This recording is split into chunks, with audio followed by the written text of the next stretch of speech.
ela sempre brincava com a gente que a mulher que arruma outro filho é porque ela esquece de tudo aquilo que ela passa no primeiro parto. Realmente, a gente esquece. Eu ouvi coisas do tipo, gemer na hora de fazer, tá bom, né? Agora aguenta porque tem que esperar nascer. Ele subiu, chorou na minha barriga e ainda tinha uma enfermeira que estava estancando o corte. Aí ela tirou, levou o neném, começou a me costurar sem nenhuma anestesia, falando que tava doendo e foi assim. Então eu mal lembro do meu filho chegando, não sei como que foi, eu simplesmente apaguei. Você vê o tamanho do absurdo ao qual você se sujeitou, que não precisava, que não tinha necessidade.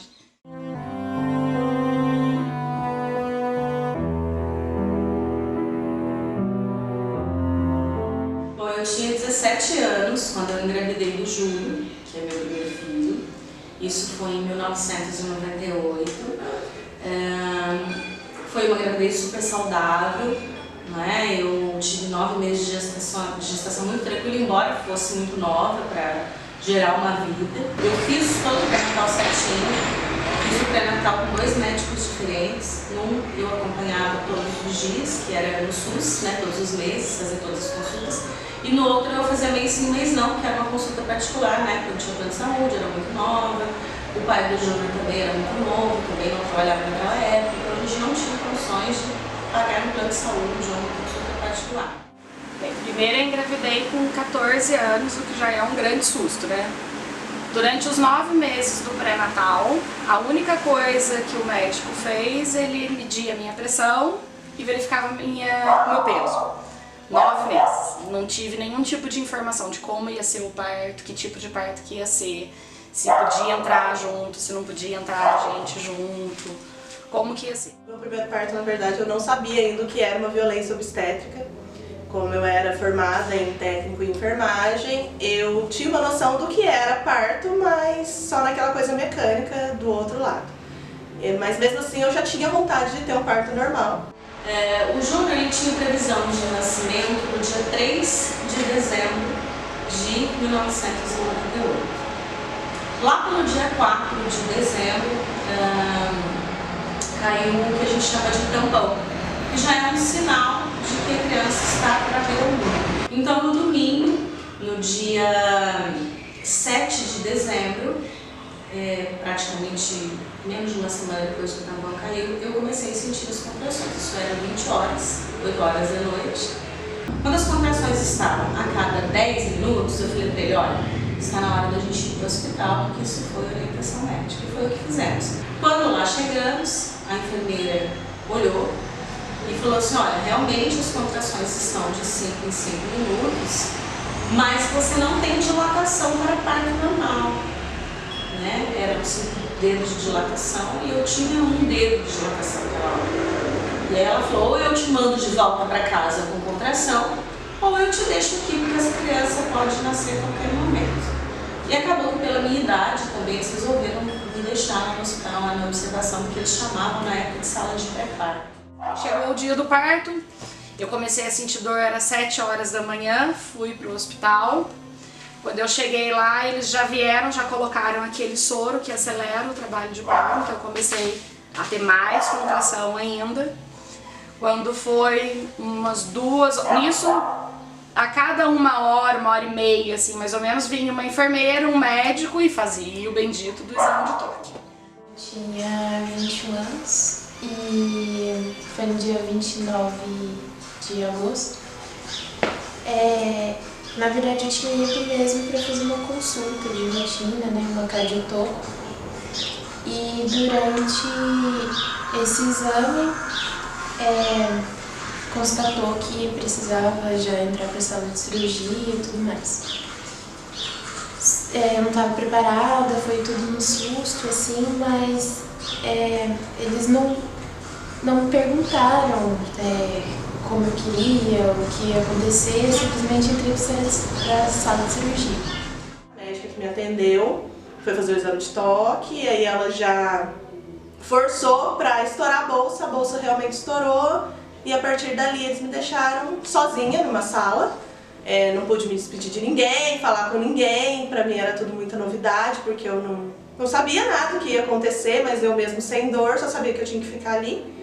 Pediu já pra enfermeira me dar banho, colocar a roupa de lá, e eles me deixaram deitada numa cama e falaram só que eu não podia mais levantar, não poderia beber água, não poderia comer nada.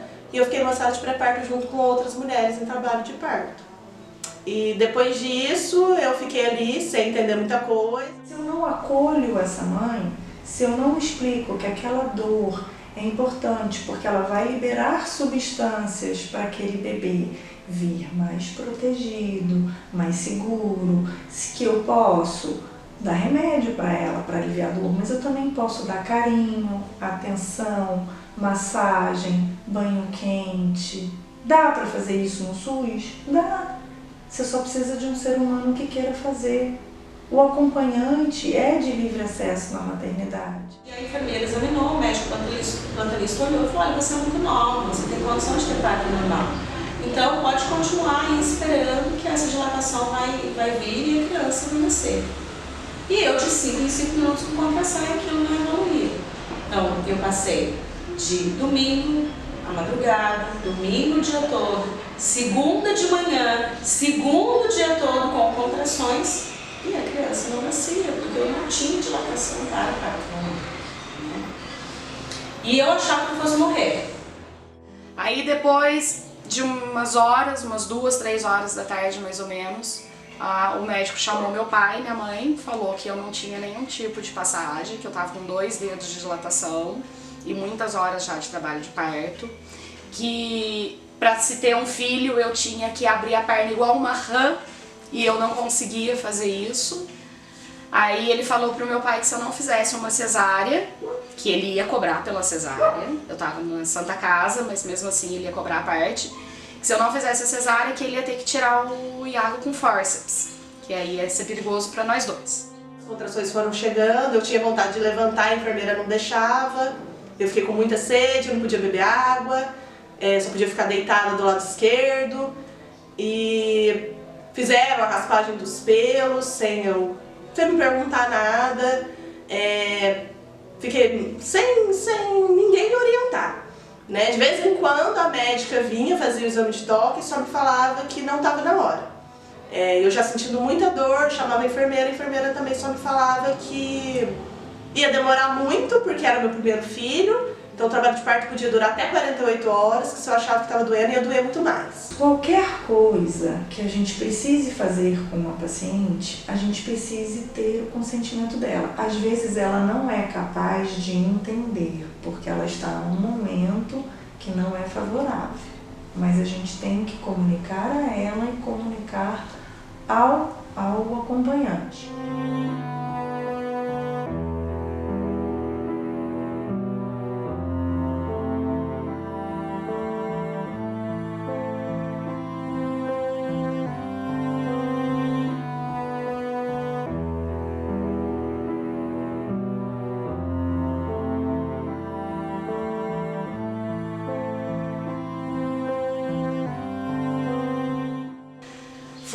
Meu pai correu atrás do dinheiro, conseguiu pagar. Quando foi umas 7 horas da noite, tudo certo já pra ir pra sala de parto, depois de já 12 horas de dor. Aí, lógico que a hora que viram tirar o soro pra desacelerar o trabalho de parto. Quando foi nisso, entrou uma moça com emergência no hospital, só tinha um médico, ainda tive que esperar mais 2 horas pra poder ter o Iago.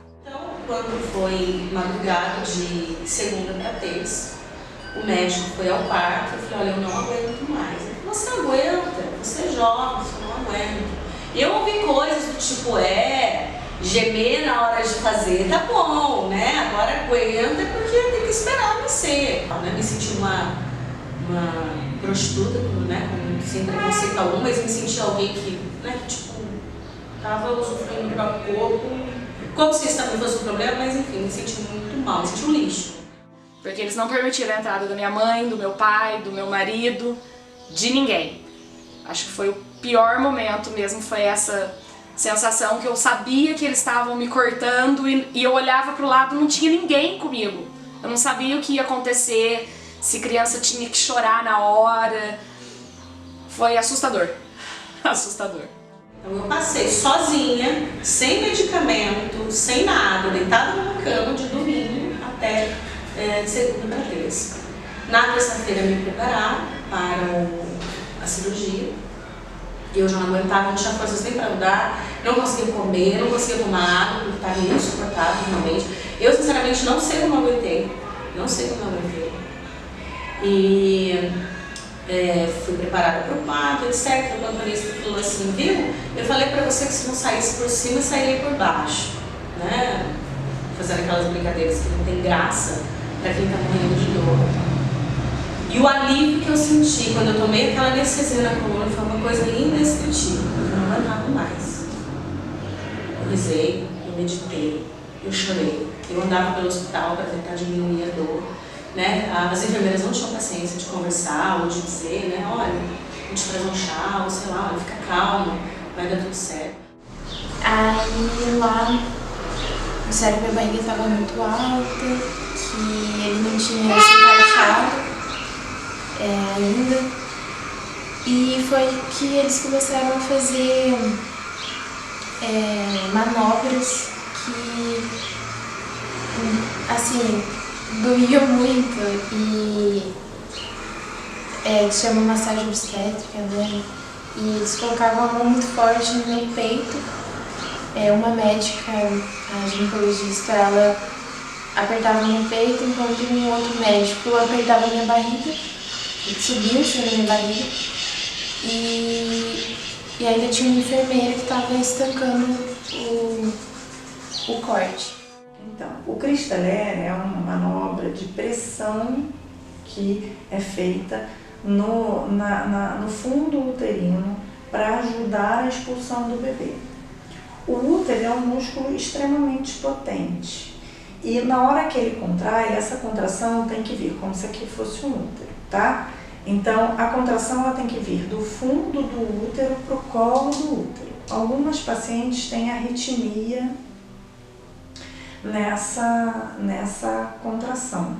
E aí o que acontece? A paciente, o bebê está ali embaixo, ele precisa sair, a paciente fala, eu não aguento mais, eu não tenho força, ou ela foi para uma anestesia, a raquianestesia, que para a musculatura, então o médico tem que funcionar como motor do músculo. Só que essa técnica, ela precisa ser aplicada de forma adequada, porque senão ela pode romper um fígado de uma paciente, romper um baço de uma paciente, romper o útero de uma paciente. Mas assim, não são aquelas manobras absurdas que faziam antigamente de subir no abdômen da paciente, né? De um monte, de um lado, o outro do outro, empurrar. Não precisa. E nisso eu comecei a reclamar muito de dor. Eu falei que mesmo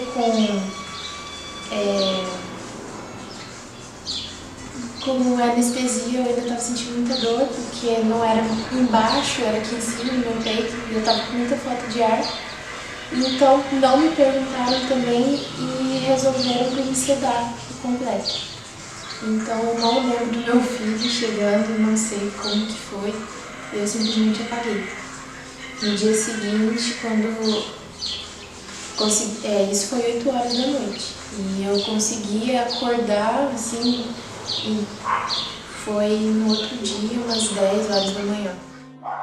Eu tive ele, levei 14 pontos corridos, um do lado do outro, que na época não tinha esse negócio de colagem.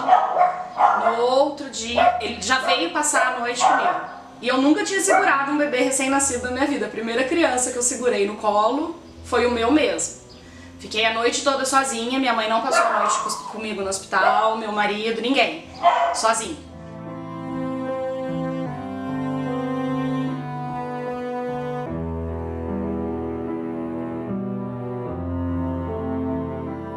Assim, o contato pele a pele é importante por isso. Esse bebê vem de uma cavidade estéril.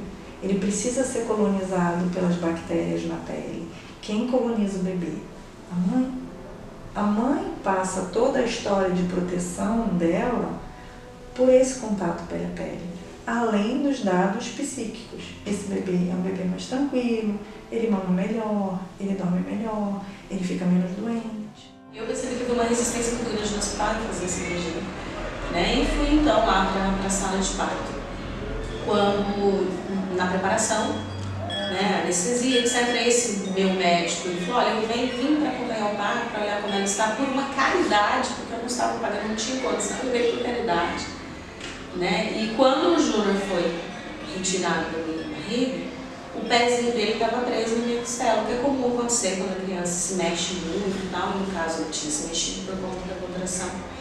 Então ele demorou, inclusive, para ser retirado da minha barriga, e quando ele foi retirado, o médico que estava acompanhando falou para o cirurgião, e falou, essa criança tem mais de 4 quilos, você ia matar a mãe e ia matar a criança. O médico olhou para mim e falou assim, pronto, tá salvo você e o seu bebê. Eu fiquei ali durante um dia inteiro, né? Eu cheguei lá meio-dia, aí já era por volta de umas 10h45 da noite, aí eu chamei a enfermeira porque eu estava com muita dor, ela me disse que ela não podia fazer nada, que a médica estava jantando, e que a hora que a médica chegasse ela viria me examinar. Aí passou um tempinho, ela veio, aí ela me examinou e falou que o neném já estava saindo, a cabeça do neném já estava saindo, aí eles me fizeram ir andando da sala do pré-parto até a sala de parto, e me colocaram deitada, já colocaram, amarraram minha perna, e me mandaram fazer força. Só que eu não sabia que força que era, comecei a fazer força, e a médica falando que a força estava errado. Aí a enfermeira subiu em cima de mim, empurrou ela. Eles me deram um pique, aí o neném nasceu, e eles não me deixaram vê-la, que ela já estava meio roxinha, né? Não estava conseguindo respirar direito, porque eu acho que ela já estava no canal saindo há um tempo e ninguém tinha visto. Aí ela tirou, levou o neném, começou a me costurar, sem nenhuma anestesia, falando que estava doendo, e foi assim. Então a epísio é para auxiliar o giro do bebê. Só que ela precisa de uma indicação, ela não pode ser feita a sangue frio, sem anestesia, ela não pode ser feita sem conversar com a paciente antes, falar, olha, você está vendo que ele está aqui embaixo, que a gente está tentando ajudar, que a gente já mudou de posição, mas o bebê não está conseguindo vir, então a gente vai precisar anestesiar e fazer epísio.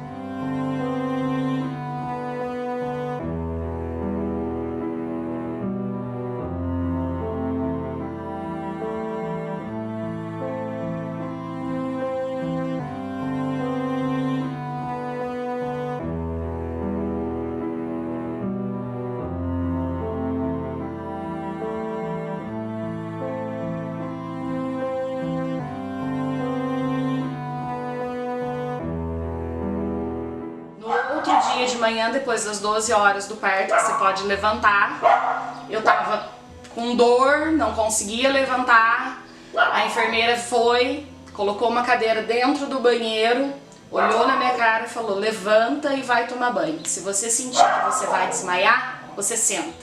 E saiu do quarto e me deixou sozinha. Eu, sinceramente, assim, tive a impressão de que eu não ia sair dali. Né? Ou que eu ia sair dali sem nada. Imagina para uma mãe preparar um enxoval, né? Se preparar para um momento que a gente sabe que não é tão romântico assim, né? Mas emocionalmente um momento que vai mexer com você, que te deixa um pouco mais sensível, e você ficar nessa tensão. Eu desmaiei umas 2 vezes por conta da anestesia forte que eles deram geral. E assim, possibilitada, eu não conseguia pegar ele no colo por causa da dor. A minha recuperação foi mais lenta. O pós-parto dentro do hospital foi interessante porque as enfermeiras do hospital, que eram mulheres, algumas até que haviam me falado aquelas grosserias que eu comentei, elas vinham para ver a criança e falavam, nossa, a gente não sabia que a criança ia nascer desse tamanho, senão a gente teria dado mais atenção. Né, um despreparo, tanto técnico, de cuidar da situação, quanto de falar isso para mim. Né? A enfermeira que estava cuidando de mim, fazendo o exame de toque, ela veio me pedir desculpas. Né? Ela falou, olha, desculpa, o médico veio me chamar atenção, falou que eu deveria ter observado isso com mais calma, com mais cuidado. E no seu pós-parto, pelos pontos que você levou, pelo que aconteceu, como foi? Foi meio traumatizante, porque depois que eu saí, né, que o neném nasceu, eles me colocaram também num quarto sozinha, porque estava super lotada a maternidade. Eu fiquei numa sala de depósito, que era no fundo da maternidade, E eu fiquei lá a noite inteira sozinha, sem saber se eu podia me mexer, se eu podia levantar. E enquanto eu tava com o efeito dos remédios, né, que me deram alguns analgésicos, eu não senti dor. Mas assim que passou o efeito do analgésico, eu senti muita dor, os meus pontos depois infeccionaram todos, né, e eu não tive nenhuma orientação mesmo. A médica passava lá pra fazer, pra olhar só, mas ela nem pediu pra gente tirar roupa, ela só passava e perguntava se tava tudo bem. Naquela época, a gente não tinha ajuda pra nada mesmo, depois que você tinha a criança, você ficava numa enfermaria, então eram várias mulheres deitadas uma ao lado da outra. Quando você ia tomar banho, você tinha que pedir para sua colega de cama olhar o seu bebê para você poder tomar banho, né? Porque não tinha quem olhasse, quem te ajudasse. O Júnior, graças a Deus, não teve problema nenhum, né? Alguns médicos que me acompanharam posteriormente disseram que isso foi um milagre, porque ele poderia ter ficado com alguma sequela do parto, né? E eu talvez nem estivesse aqui para contar essa história para você hoje, né? Uma garota de 18 anos poderia ter morrido por criança dentro da barriga.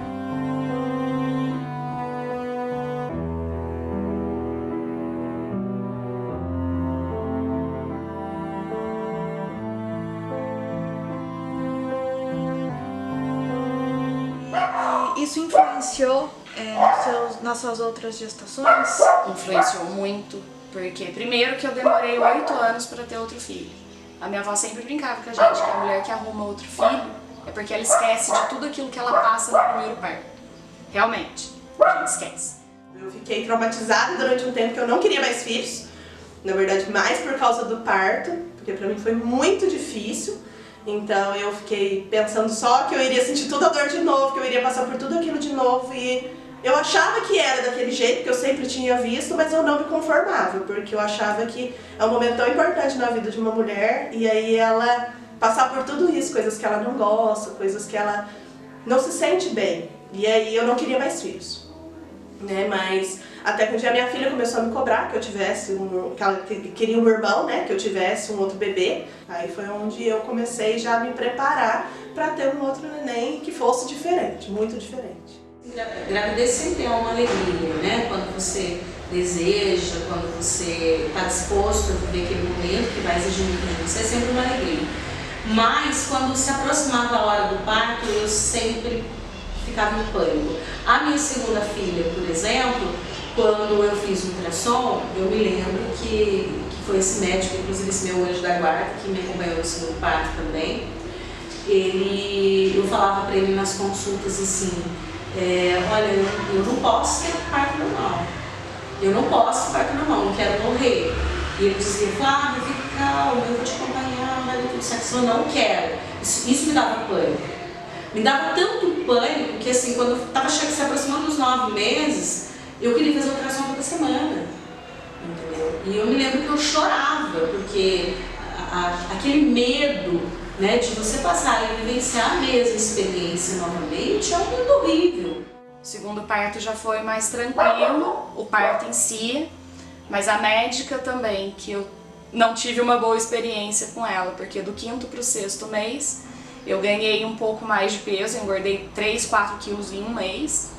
Ela, em vez de me orientar, fazer uma dieta e tudo mais, ela foi bem ríspida. Ela olhou pra minha cara e falou, isso mesmo, engorda bastante, a sua pressão sobe, o seu filho morre dentro da sua barriga, depois você vem aqui chorando pra eu tirar.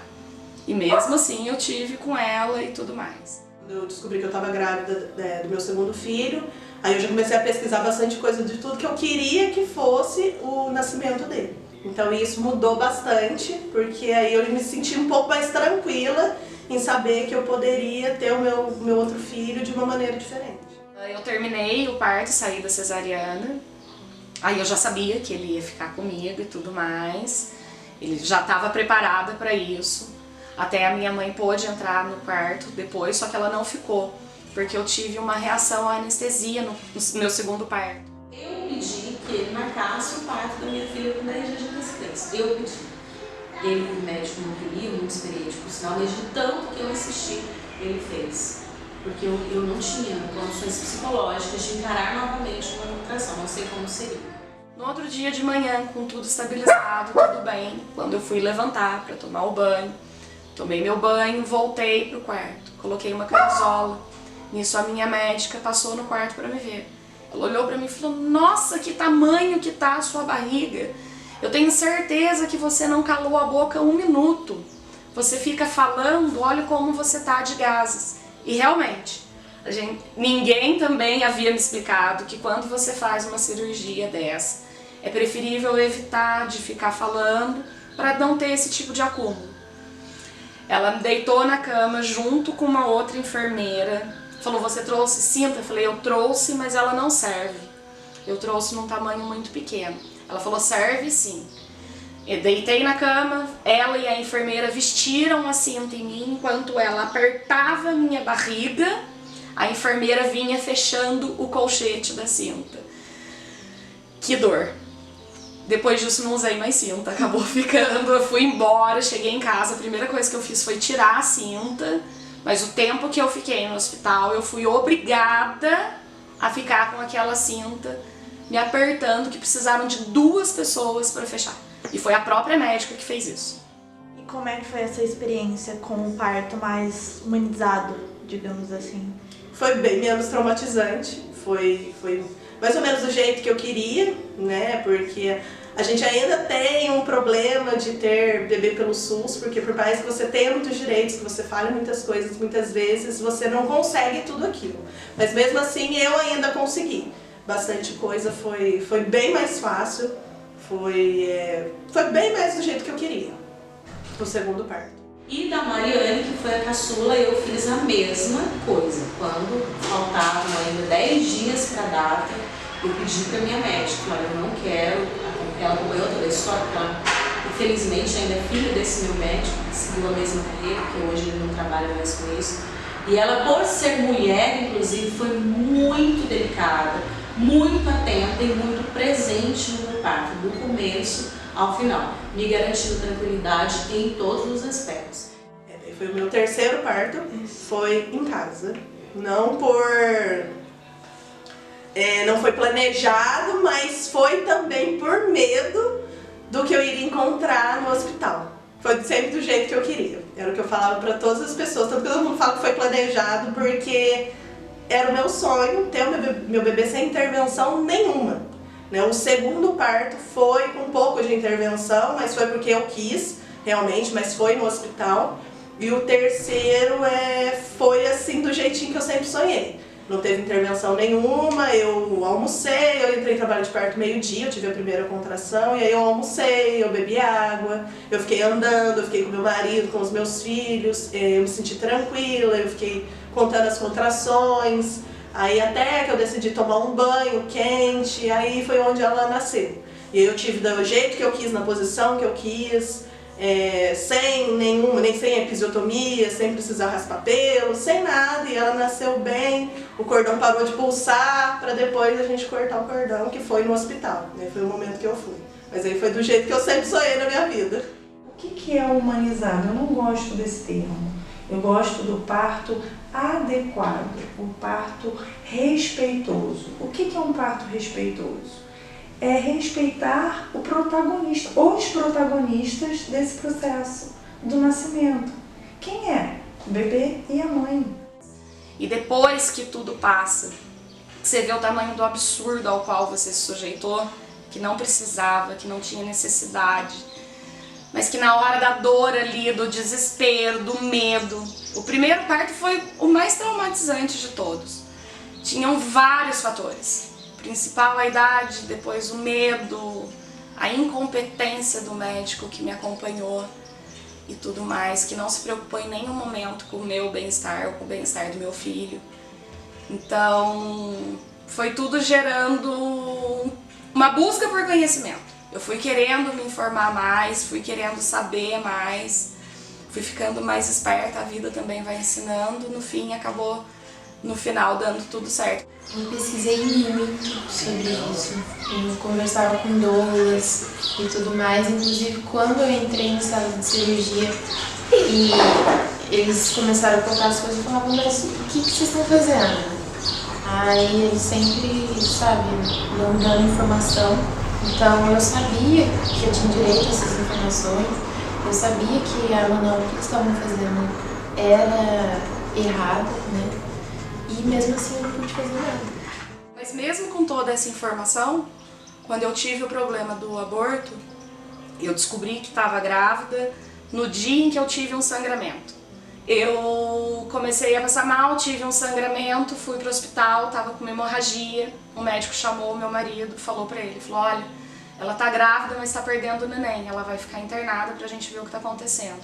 Eu fiquei 7 dias internada na Santa Casa sem saber se eu tinha perdido o neném ou não, porque não tinha aparelho de ultrassom no hospital, ninguém chamava meu marido, ninguém explicava pra dizer o que estava acontecendo. Eu deitada, usando medicamento via oral, interno, tudo. Pra no final das contas, um outro médico plantonista que chegou no hospital, se compadeceu, falou, não, eu vou levar você na minha clínica, a gente pega a ambulância, a gente vai lá tem um aparelho de ultrassonografia, a gente já resolve isso. Quando chegamos lá, ele pegou e falou assim, olha, o saquinho gestacional tá aqui, mas não tem batimento cardíaco, já era pra ter sido resolvido. Aí voltamos para o hospital, fez todo o procedimento de coletagem e tudo mais, mas foram 7 dias, mesmo com toda essa informação, que eu já sabia e tudo mais, o que era direito e o que não era, eu ainda tive que passar por esses 7 dias de internação, de indecisão, de não saber o que estava acontecendo, por conta também de descaso médico, né? Se no primeiro dia ele já tivesse buscado uma solução, talvez tivesse sido um desfecho diferente. Eu acho que a proteção é a informação. Primeira coisa, tem que procurar saber dos direitos, né? Que a mulher tem vários direitos e não se sentir pressionada pelo sistema, porque existe realmente esse sistema de que no SUS você vai ser tratada da maneira que eles querem, não da maneira que você quer. Só que a gente tem leis que fazem com que a mulher tenha direito a um acompanhante, tenha direito a ter o bebê na posição que ela quer. Pode simplesmente ajudar na orientação, só que melhor que isso é você dar a oportunidade da paciente ter livre posição ao nascimento. Como é que eram com as parteiras? A paciente era obrigada a estar deitada com a perninha aberta na posição ginecológica? Não, ela podia ficar de pé, ela podia ficar de 4, ela podia ficar de cócoras, ela podia ficar com a melhor posição para ela e para o bebê. Só que, infelizmente, quando a medicina passou a dominar o processo de nascimento, foi criado um monte de regra rígida. Não, só pode nascer na posição de litotomia, que é a posição ginecológica. E hoje não, hoje a gente sabe que a paciente tem o livre posicionamento. Se a paciente fica de pé, quem tem que descer é o médico. O médico tem que se agachar para receber esse bebê, ou a enfermeira. O conforto da paciente, o acolhimento da paciente é que faz a diferença. Só que, infelizmente, a gente ainda tem uma ditadura médica, que é sempre o médico que sabe o que é o melhor. O terceiro filho foi o Jorge. Eu tive a sorte de encontrar um médico humano, que não visa só dinheiro, ele conversou comigo sobre tudo. Eu já tinha sofrido um aborto, já tinha passado por uma experiência terrível. Ele foi bem bonzinho, ele foi muito esclarecedor. E o que eu tiro de lição disso tudo, né? A decisão do parto, ela tem que ser da mulher, mas tem que ser uma decisão consciente, tendo em vista os seus prós e os seus contras e entendendo que o seu corpo tem um limite, né? De suportar dor, de suportar inclusive aquilo que é perigoso para si próprio. É uma responsabilidade sobre si e sobre o outro também.